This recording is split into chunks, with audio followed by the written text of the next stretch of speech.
Community Cats podcast. Ready? Let's go.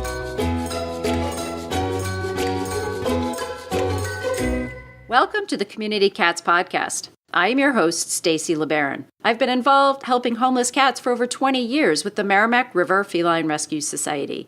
The goal of this podcast is to expose you to amazing people who are improving the lives of cats. I hope these interviews will help you learn how you can turn your passion for cats into action. Today, we're speaking with Dave Hanley.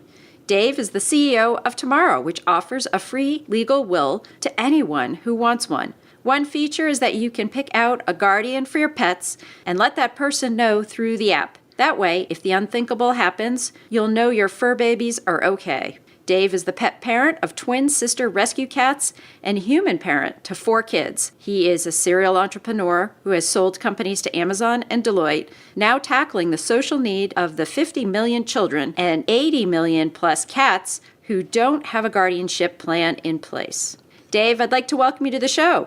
Thank you for having me on. Wow, so you have a packed bio here, and it sounds like you have a full house. If you could share with our listeners how you got involved with developing Tomorrow, as well as how you developed a passion and love for cats. Perfect. Thank you for having me on. Yes, I had a number of ventures that I've been involved with over the years, including building a community for book readers that we sold to Amazon and a social media agency that was acquired by Deloitte. And so when I went to work on my latest venture, I was really looking for something that would have an important impact on society to go solve a bigger problem. And as I had my agency full of young people who were now all very gainfully employed at a big consulting firm, they started getting married and having babies, and I realized that none of them had wills and none of them had life insurance and none of them were doing a few of these things despite being super bright and creative people. And so when I looked at the data and saw that for young families, 80% of them don't do any of these things, I thought I wanted to solve that. And so we set about to create a completely free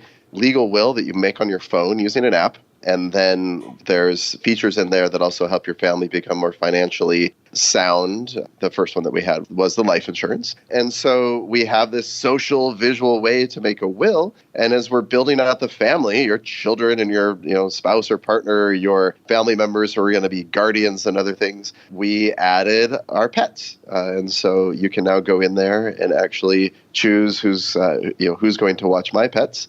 And you can do the same. So in terms of my love for cats, so I do have 2 cats, Lucky and Puppy, who are twin sisters. I have no idea what breed they are. They look probably the most like a Turkish Angora, but I'm sure that they are probably a drop of every blood of every kind of cat. And so white, they used to have black mohawks, and those have disappeared over time.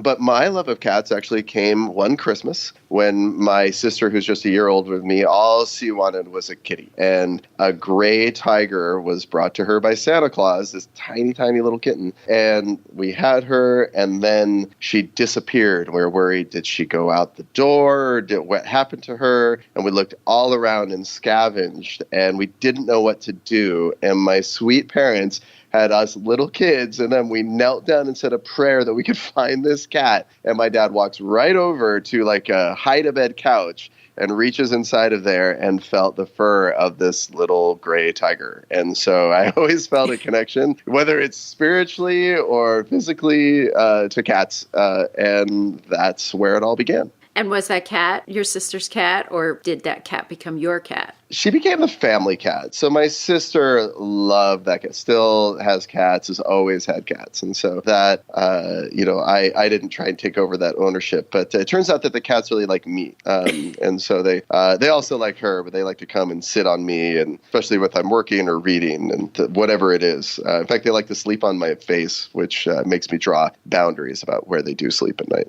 So I was reading on your website a little bit about your own personal background and some of the challenges that you encountered with your parents, not only with the finances, but with their cat. Would you be willing to share a little bit about that story? Absolutely. So it's now 5 years ago that my father passed away, and all the kids were grown, but they had a couple of cats at home. But he got sick and then passed away, and then 3 years later, my mother passed away. And in that time, my mom started having dementia-type symptoms that wasn't specifically dementia. We had to sell the home. We had to move her into like another home that was going to be more manageable for her. We hired one of my sisters to move in with her and take care of her. There was just a lot going on. As she began to slip even more, I finally pulled out all their estate documents, which were 25 years old, and I realized that everything was out of date. And our research shows that 88% of people who have wills, those wills are out of date, so it's not uncommon. But there was complicated trust structures that were unnecessary. There were all these things, and I finally had to get a lot of things in line for people my father was a fighter pilot and an airline pilot, mom's college educated. They were super together people, but just by being out of date, it created lots of problems. And so that was one of my learnings is these things need to always be updated. They need to be living documents that you could come in and change as life changes. And then when it came to the cats, when my mom passed away, we still had one. And this cat had always lived in one house and then was moved to another house and didn't like all that disruption. And then when it came time needing to adopt him out, he was very angry. I would send people over to meet this cute cat, and he would swipe at their kids or try and bite them. And he wasn't going to be a cat that would be easily adopted into a family with kids. And so my wonderful sister took him in when my mom was sick, and we went through a whole process of finding the right place for him to go. But it wasn't easy. Now, my mom lived in a senior community with a bunch of single-family homes where everyone's senior, and I'm sure someone there would have loved to have taken this kitty, but I didn't know who she was friends with and who knew the cat, who would be willing to help, but I'm sure she did. But it was just never a question that was answered, and certainly never anything that went into her will. So you talk about conversations, and I'm dealing right now with my mom who has dementia, and there are a lot of conversations now that I really wish I had with her before she'd gotten to this point where I now can't have a conversation with her about certain things. And, when do you think that's the time to have those kinds of conversations? Well, we just need to demystify all of these conversations, right? We have somehow wrapped up that having a plan, just like an emergency fire exit to your house, like how do we all get out of our bedrooms? It's not dark, it's just a plan. And so having a plan for the very rare case that something would happen doesn't have to be dark. It should be reassuring. My youngest boys are 9 and 11, and we were having a conversation. It was a work conversation at night while going to bed, and I was talking about life insurance that we do at work. And they're like, well, do you have life insurance? I said, I do. I bought it when Mia was born. It's a couple $1 million. And it's going to make sure that there's always money to take care of you kids. And my 9-year-old just gets a big smile. He's like, we each get $500,000? I said, well, it's to make sure that you go to college and there's always money. And, if anything happened to your mom and I, you would go to your Aunt Marissa's. And if they needed to buy a bigger house for everyone, they would buy a bigger house. And they would have all these things. And there was just, you would always be taken care of. And they said, oh, that's great. Little smiles on their face. They go to sleep perfectly calm and collected and knowing that there's a plan for them. And it really hit home for me that we've made such a big deal out of these things and that we need to have conversations right away. And if we don't, then we'll end up in the primary case with even human children, which is someone is chosen to be a guardian. If even that there is a will, no one ever tells the guardian. It's very rare that they sit down and have the conversation because we want to make it a big deal. We want to take them out for dinner and make this big gesture when really the information just needs to be known. And so tomorrow, when you learn what a guardian is, you start typing in the name on your phone. We pull that person in from the contacts on your phone and actually tee up a message that you can send to them that says, hey, Stacy, getting my act together. Part of it's picking out some potential guardians for Miles and Dean. And I think you'd be great. Would you be willing to put yourself on a list of potential guardians for them? And you say yes or no by, logging in, and we track that all inside of tomorrow. That's very cool because that's a little bit less nerve-wracking than either not being asked at all and just finding out after something happens, or else being asked, but you're like face to face and, maybe you want to say no, but you don't know how you can say no.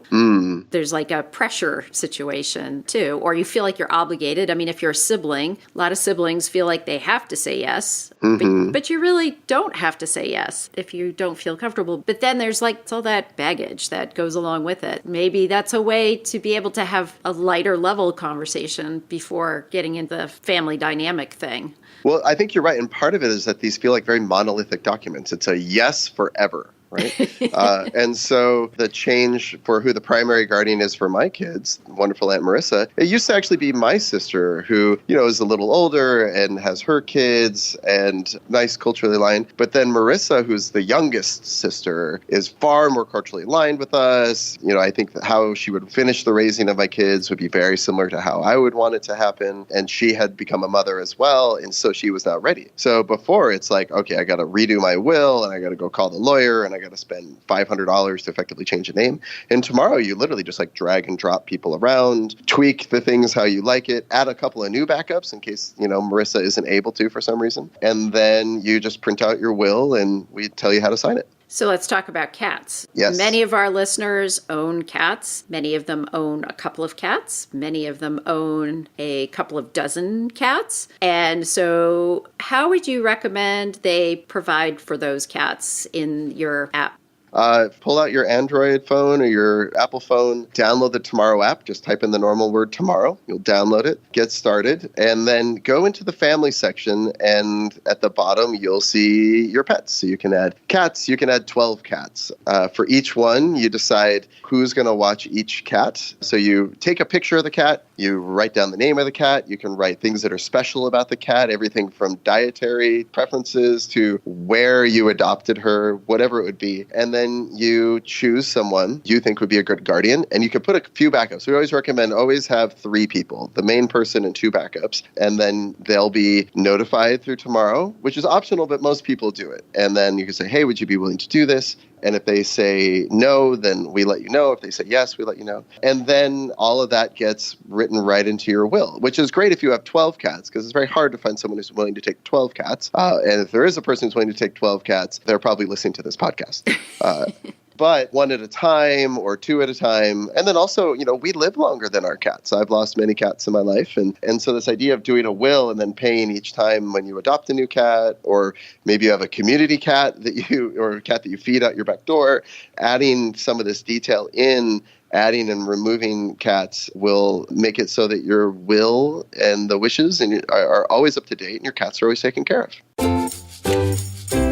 Trying to catch a pregnant cat in time? Are you after that last cat who isn't fixed in your 10-cat colony? Got a wily feral who just won't go into a box trap no matter how much you spend on roasted chicken? How about catching a litter of kittens all at once with their mom? All these tough trapping situations and more can be solved if you know how to use a drop trap. Join Neighborhood Cats, co-designers of the first mass-manufactured drop trap on the market, as they demonstrate how to best use this trapper's best friend, the drop trap. A Trapper's Best Friend is a webinar presented by the Community Cats podcast and Neighborhood Cats on Saturday, June 29th, 2019 from 2 to 4 p.m. Eastern Standard Time. To sign up, go to communitycatspodcast.com. We'll see you there. Catalogical exists to help cat parents love their kitties better with the most in-depth cat food reviews online, plus hundreds of other fact-based articles. Catalogical is your one-stop shop when it comes to learning more about your cat. Catalogical works with multiple retail partners to provide custom coupons on everything from automatic litter boxes to microbiome testing, so you're also likely to save when you choose one of their recommended products. Talking about feeding community cats, and I know in some of the estate planning that I've been involved with, there's been conversation about some requests that may not necessarily be in the will, but yet you still want to be heard. And so whether, I guess it's Aunt Millie's bracelet from 1924 or whatever, is there a way for like some side notes to be able to say, I'm feeding on 4th and Broadway and there's 10 cats there and this organization should be notified that they've got to find a fill-in or something? So there's lots of things you can do. So first of all, a will needs to be printed out and signed, and then you just keep it in a drawer. Don't put it in the safe because you're the only one with the combination. Put it in a drawer where someone can find. And then you can append things to it that are just your wishes and notifications that can just be part of a folder or just, paper clipped onto your will. That's a great way to let people know about things like that. But then also, inside the Tomorrow app, you can come in and not only can you take pictures of your art and your furniture and decide where you want want it to go, and to whom. You can leave, as you decide to give your money away, you can leave money to charities, decide how much or a percentage, and you may want to support one of these charities through your will financially so that they can take on the charge that they have. Or it doesn't have to be a charity. It could be an individual. If you want to continue to do this, and this is part of your life charter to feed these community cats, you could carve out $5,000 or $500 or more and have an individual actually take care of that for you. And then when you pass away, whoever is deemed your executor gets access to your account and helps walk you through that whole probate process? Yes, so you do choose an executor, which is the person who's in charge of bringing your will to life. And so they make sure that all of your wishes are done. It's another one, again, it's important that you not only choose a good executor, but if you can think of 2 or 3 people who could be backups, that's also important because it can be a big job. So the executor will take your wishes, make sure that your painting gets to who it's supposed to go to, that money gets where it's supposed to go to, and really does their best to carry out your wishes. Now, the will is the actual document that the executor is going to use to make those decisions. They don't log into your account now or in the future. Maybe something in the future, there's things we could do where we take all the information instead of having to read a legal document. We make it very easy to have the punch list. There's lots of ideas that we'll have. And as we continue to build out tomorrow, you might see features like that as well. So your asset listing would be an attachment to the will that's printed out in that folder in the drawer. It is. There's a section up top that says, this will be the guardians for my kids. Then you name each of your pets, and it says who's going to be each of the guardians. And then it goes all the way down to your belongings as well. So all of those are contained inside the one document. Does this include things like a healthcare proxy or advanced directives or any in that realm, or is this just focused solely on a will? So tomorrow has wills and trusts, and then more of those features are coming very soon. I imagine by the time this podcast actually airs that you would see things like healthcare directives, powers of attorney, and even temporary medical guardianship for children. Sounds like you've got an all-in-one package getting put together here. There's a lot of work to do. This is a really, really important problem to solve. I said 50 million children in the U.S. have no plan in place. There's no guardians. And then not having the finances in place, whether it's savings or life insurance, means that you're creating this completely preventable form of poverty. Life insurance, if you're in your 30s and you might need $250,000 of life insurance to give continuity to your kids, for most people it costs you about $12, $13 a month. And people think it costs so much more, but it doesn't. And so just getting that word out, getting more and more people using this. You may join because you have 2 cats and you invite your children or, who are adults or neighbors. They might do this and realize, oh, wow, I need to do this for my children and my dog. And then those guardians then are also choosing trustworthy people who have others in their charge. So we're trying to build this movement here in the U.S. to get more and more people taking care of their loved ones together as like a big and mesh network. Now, there are some people who do have quite a few cats who have expressed interest in establishing a trust for the care of those cats. So the cats would stay in the home that they've been in, and this person would have enough resources to create a trust